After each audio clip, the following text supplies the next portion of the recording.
काय बोंबल ना काय झालं तोच प्रकार. अरे संभाजी महाराजांची पत्नी तिचा सख्खा मोठा भाऊ गणोजी शिर्के हा हरामखोर वतनदारी सुभेदारी जागीरदारी पाटीलकी वतन देशमुख याच्यासाठी रहुल्ला खान मुकरब खान इखलास खान या मोगलांच्या सरदारांना फितूर झाला. आणि काय केलं त्यांनी ज्या ठिकाणी संभाजी महाराज होते त्या ठिकाणी जायला किमान 2-2.5 दिवस लागतील. अशा एका निबिड अरण्याच्या मुलखात संभाजी महाराज असताना त्यांना चोर वाटा दाखवल्या की ज्या वाटांनी ते 5-6 तासात तिथपर्यंत पोचू शकले. संभाजी महाराज पन्हाळ्यावरती निघाले होते आणि एक 10,000 त्यांच्याबरोबर घोडदळ पायदळ होतं. त्यातलं सगळं वरती रायगडाकडे धाडून दिलं. उद्या काही कच्चे काही निवारे करायचे ते करू आणि निघू. सगळं सैन्य थांबण्याची काय आवश्यकता आहे, जाऊ दे रायगडावरती. 500 सैन्य आपल्याजवळ ठेवून घेतलं. आज्ञा केली चलावरती निघून गेले. त्या संगमेश्वरला नानिवडेकरांच्या वाड्यात त्यांचा मुक्काम पडला. हो हे पितापुत्र अत्यंत धर्मशील होते, शंकर भक्त होते, तुळजेचे भक्त होते. पहाटे उठून स्नान करून भस्म चर्चून शिवाची पूजा करत बसले होते. सकाळी 7-6:30ची वेळ. तेवढ्यात एक काळजातला अत्यंत विश्वास ज्याच्याबद्दल आहे असा एक हेर एक मावळा धावत पळत आला. महाराज महाराज महाराज उठलं पाहिजे. काय झालं? एक 4 हाकेच्या अंतरावरती आपल्या शत्रू आलाय. शत्रू एकीकडनं नाही आला, गोल 5,000 सैन्यांनी बेढा घातला आपल्याला आणि ते दाबत दाबत आपल्या जवळ येत आहेत. 3 किंवा 4 हाकेच्या अंतरावरती शत्रू आहे. कृपा करून आपण उठलं पाहिजे. उठले, इशारा केला. त्या 500-700 जणांना ढाल तलवारी घेतल्या सगळ्यांनी आणि शत्रू आपल्याला पकडतोय त्याच्यावरतीच हल्ला करून तुटून पडले.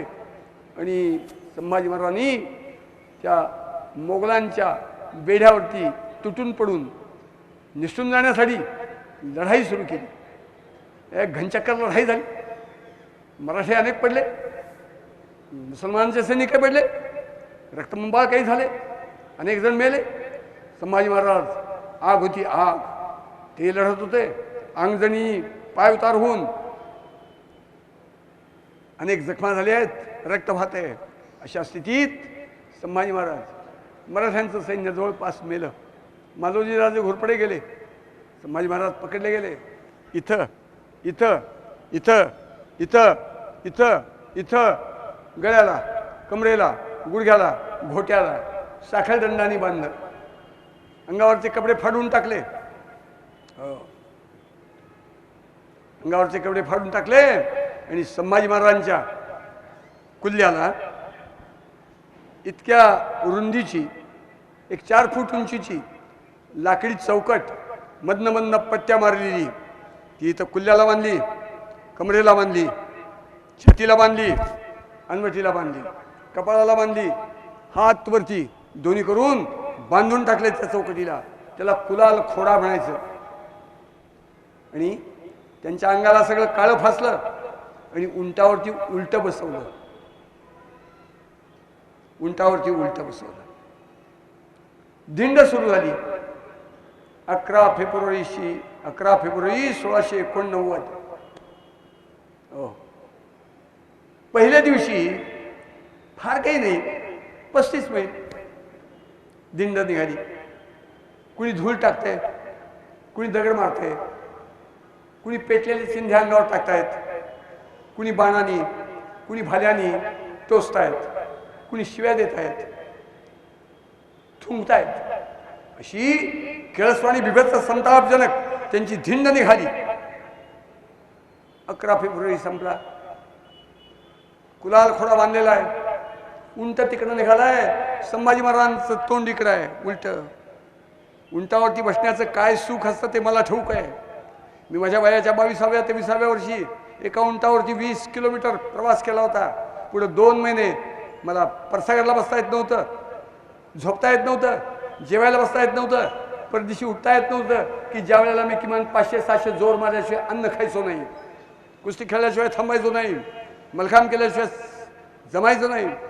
पुरात पोहणार, घोड्यावर बसणार, तिची काय असती मस्ती ते सगळं करणार. अशा काळात मी 2 महिने माणसात जमा नव्हतो. 20 किलोमीटर बसलो म्हणून संभाजी महाराज हो हो त्या संगमेश्वरला पकडल्यानंतर 11, 12, 13, 14 झिंड निघाली उलट बसून. आणि त्या नगर जिल्ह्यातल्या श्रीगोंदा तालुक्यात बहादूरगड म्हणून आहे, तिथं तो भडवा औरंग्या बसला होता. म्हणजे तिथं होता 7.5 लाख सैन्य घेऊन आला होता 20 नोव्हेंबर 1680ला. आणि मग काय झालं? काय झालं? तो हरामखोर एका उंच ढिगावरती बसला होता. त्याच्या एका बाजूला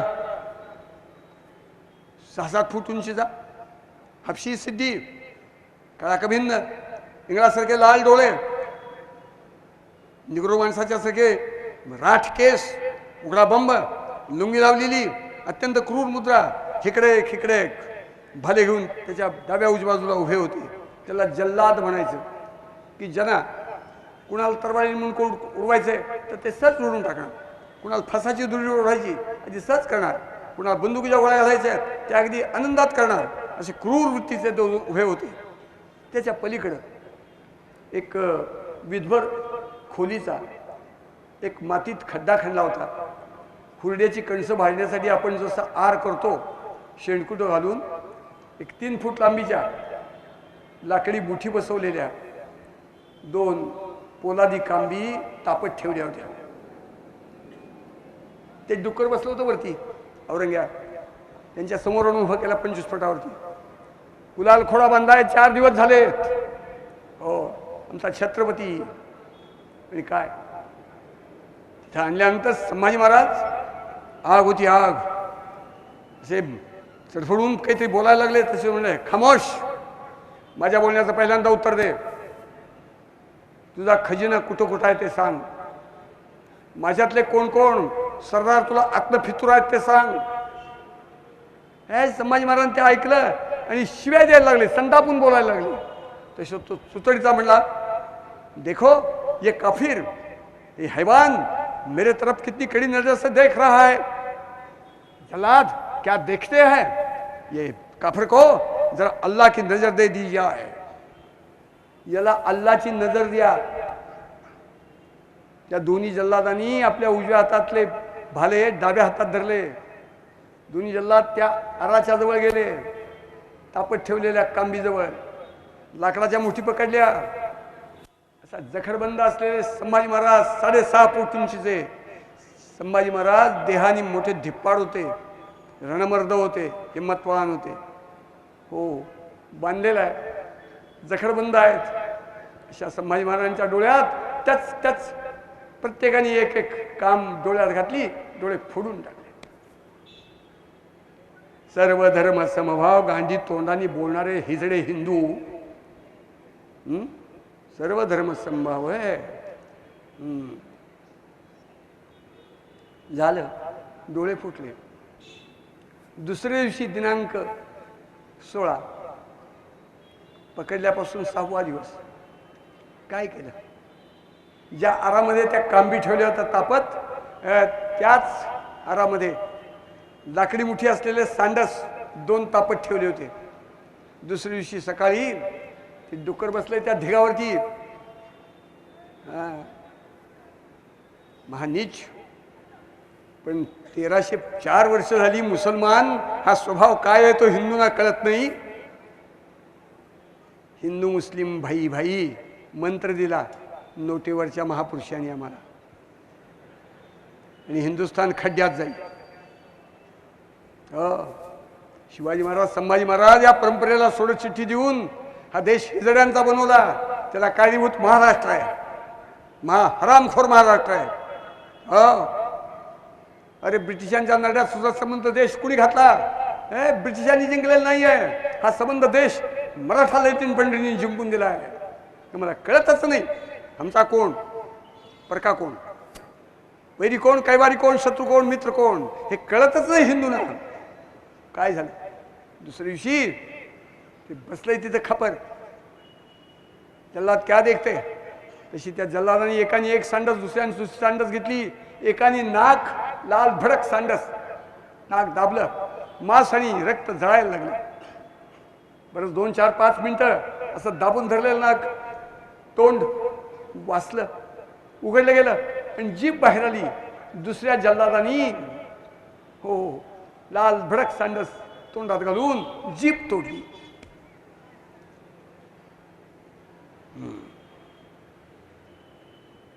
खरा तो एकची धर्म जगाला प्रेम अर्पावे, साने गुरुजी सांगून गेले. चाटा गाण लांड्यांची हरामखोर हिंदू. झालं.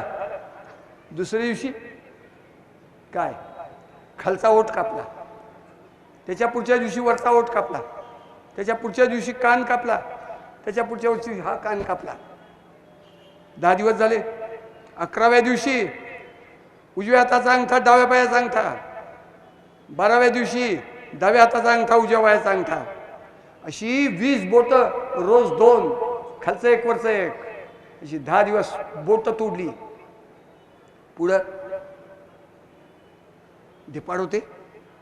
अंगावरती असं उकळतं पाणी टाकायचं. डोळे गेले, कान गेले, पोट गेले, जीभ गेली. पाणी टाकायचं आणि उकडलेल्या बटाटा जसा आपण सोलतो तशी साल काढायची. एक दिवस छातीची साल काढली, एक दिवस पोटाची काढली, एक दिवस ह्या दंडाची, एक दिवस ह्या दंडाची, एक दिवस ह्या मांडीची, ह्या मांडीची, ह्या पिंडरीची, ह्या पिंडरीची, एक दिवस पाठीची. साल काढलेली 3-4 दिवस झाली की परत त्याच्यावरती एक पापूद राहायचा, तोही सोलून काढायचे. उकळतं दूध घ्या भांड्यामध्ये आणि ठेवा. चटदिशी त्याच्यावर पापूद राहतो, तो काढून टाकला की दुसरा येतो, काढून टाकला की तिसरा येतो, चौथा येतो. तसं रोज त्यांची पुढे 10 दिवस साल सोलत होते. शिरकुर्मा खायला जा की बकरीच्या दिवशी, गो खायला निर्लज्ज हिंदू. त्या ओवेसीच्या नावाने का बोंबलता? आपण निर्लज्जच आहोत. आपल्याला सत्व स्वाभिमान काही नाही. शत्रू कोण, मित्र कोण, वैरी कोण, कैवारी कोण, आपला कोण, परका कोण कळतच नाही. आणि कळलं तरी सुद्धा हे देश हा विषय हिंदूंच्या चित्तात नसतो. खायला काळ आणि धरणीला भार, अशी प्रजा, कोट्यवधी प्रजा. झालं. 30व्या दिवशी फाल्गुनी अमावस्या, माथ्यावरती सूर्य आलाय, हे सावली पायात पडती. अशा करकरीत अमावस्येच्या दिवशी त्या वडू बुद्रुकला महाराजांना लाकडाच्या ओंडक्यावरती टाचा ठेवल्या आणि काय केलं? लाकडाच्या ओंडक्यावरती कडब्याची पेंडी ठेवून 2-2 विती एवढे तुकडे करून गव्हाणीतल्या जनावरांना आपण खायला घालतो. हो, टाचेपासून टाळूपर्यंत तोडलं, टाचेपासून टाळूपर्यंत तोडलं उलट, म्हणजे ते क्लेश होतच राहावेत.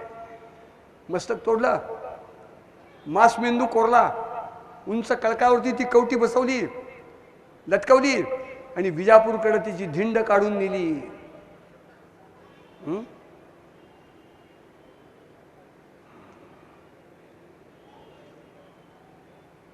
बुझती है आग दिल की प्यारो न भूल जाना.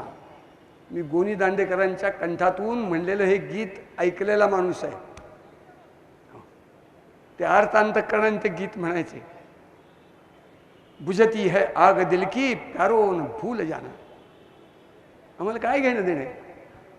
आम्ही संभाजी महाराजांच्या अमावस्येला झालेल्या तुकडे तुकडे त्या कार्यक्रमाच्या दिवशी आम्ही लाख जण जमून फुलं उधळतो. तो सुखाचा दिवस आहे, तो दुःखाचा, शोकाचा, सुटकाचा. ओ, जोपर्यंत ज्यांच्या हातून हे घडलंय तो शत्रू नाहीसा होत नाही, तोपर्यंत फुलं उधळणं शक्य नाही, कधीच शक्य नाही. हिंदू मूर्ख असतात, कवडीत की अक्कल नसते. झालं. ते तुकडे पूर्वी घरात जसे ढेकून असायचे, हो तसं